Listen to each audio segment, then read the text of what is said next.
Bonjour les amis. Dès le début, le 1.4 TSI de 122 chevaux a servi d'unité de base. Il s'agit d'une version simplifiée qui utilise uniquement la turbocompression.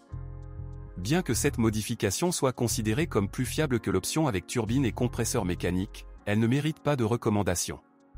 Cette variation ne dispose pas de la réserve de marche appropriée. La version plus puissante avec turbocompresseur et compresseur mécanique de type route est beaucoup plus vive, mais ne mérite pas non plus l'attention. Et ce n'est pas du tout un compresseur, mais une pompe avec un embrayage électromagnétique. Dans la pratique, il commence souvent à fuir ou perd en performance. À titre de comparaison, la pompe de refroidissement à eau de la version 122 chevaux du moteur coûte 10 fois moins cher. Les problèmes de chaîne de distribution sont particulièrement préoccupants, que l'on retrouve en masse dans les petits modèles Volkswagen avec exactement le même moteur, par exemple, dans la Golf. Dans la Passat avec 1.4 TSI, il y a des cas d'étirement de chaîne et même de saut de plusieurs maillons, mais on ne sait rien des conséquences graves. En règle générale, le choix des acheteurs se concentre sur les versions essence les plus puissantes de la Passat, 1.8 TSI et 2.0 TSI. Les deux unités sont représentatives de la troisième génération de moteurs de la série EA888. Techniquement, ce sont des moteurs assez complexes. Malheureusement, ils ne sont pas sans inconvénients. Les exemplaires antérieurs sont sujets à une consommation d'huile élevée, jusqu'à 1 litre au 1000 km.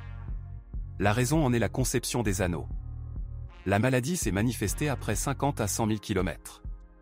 Depuis février 2012, le constructeur a commencé à installer des segments plus épais, ce qui a nécessité des modifications dans la conception du piston. La maladie a été presque complètement éliminée, même si le problème était toujours observé sur certains spécimens frais. L'entraînement par chaîne de distribution EA888 a souvent une durée de vie plus courte qu'un entraînement par courroie. Jusqu'en 2011, le remplacement de l'entraînement de distribution était parfois nécessaire à 60 000 km. En 2013, le B7 a commencé à être équipé d'un entraînement à synchronisation modifié plus fiable. Bonjour les amis, vous cherchez une voiture d'occasion? Vous devez prêter attention au site web carm.pro. Carm.pro est grand catalogue de voitures, moteurs, boîtes de vitesse. Et le meilleur, c'est que vous pouvez trouver des informations sur les pannes de n'importe quelle pièce, complètement gratuit. Allez sur le site web carm.pro et découvrez tous les éventuels points faibles des voitures d'occasion.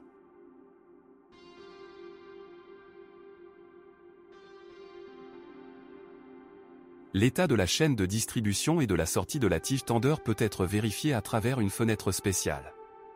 Dans le cas du 1.4 TSI, cela ne peut être fait qu'en retirant le carter de distribution.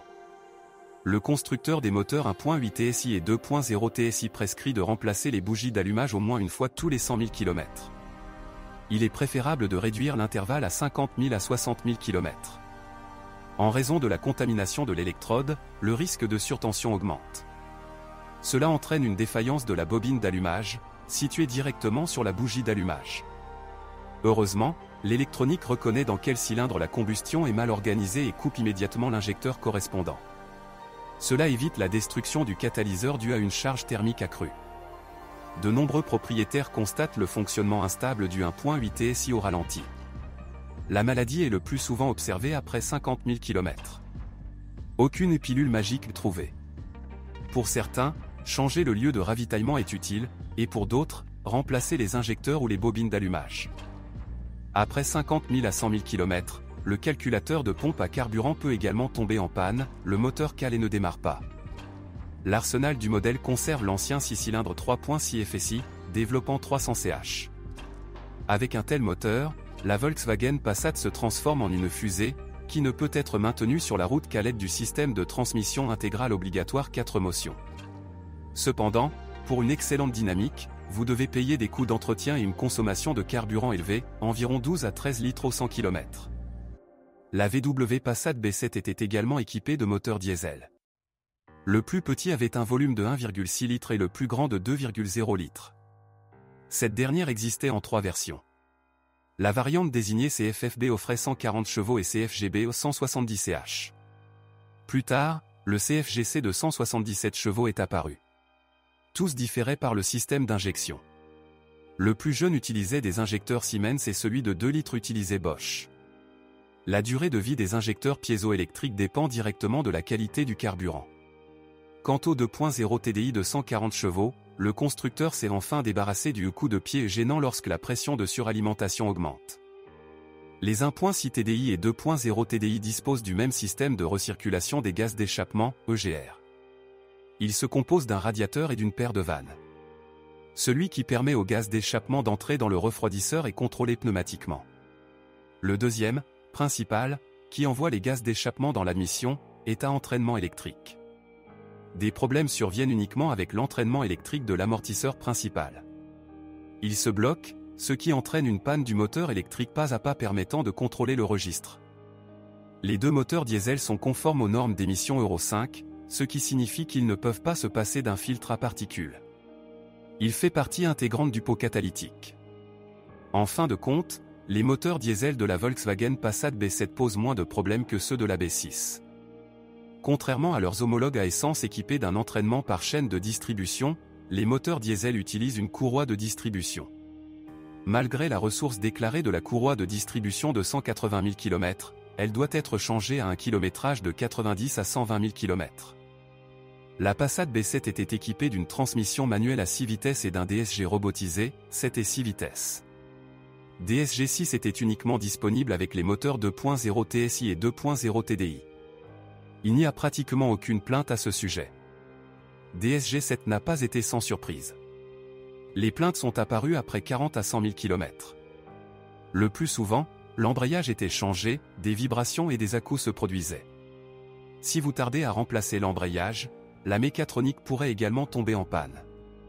Le remplacement a été effectué sous une garantie de 5 ans ou 150 000 km. Le constructeur a modernisé l'embrayage fin 2013 et a annoncé qu'à partir du 1er janvier 2014, la garantie de l'embrayage n'est plus que de 2 ans. Dans la pratique, il y a eu moins d'appels de service après l'installation de l'embrayage amélioré. Lors du passage de la génération B6 à la génération B7, la suspension a également subi une certaine modernisation. Il est devenu plus durable.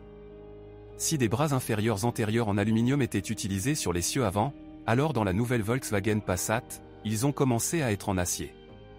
Mais ce qui est bien plus important, c'est que la conception prévoit désormais le remplacement des cils en bloc et d'une rotule séparément du levier. Le point faible de la suspension avant est le bloc silencieux arrière du bras inférieur, après 50 000 à 100 000 km.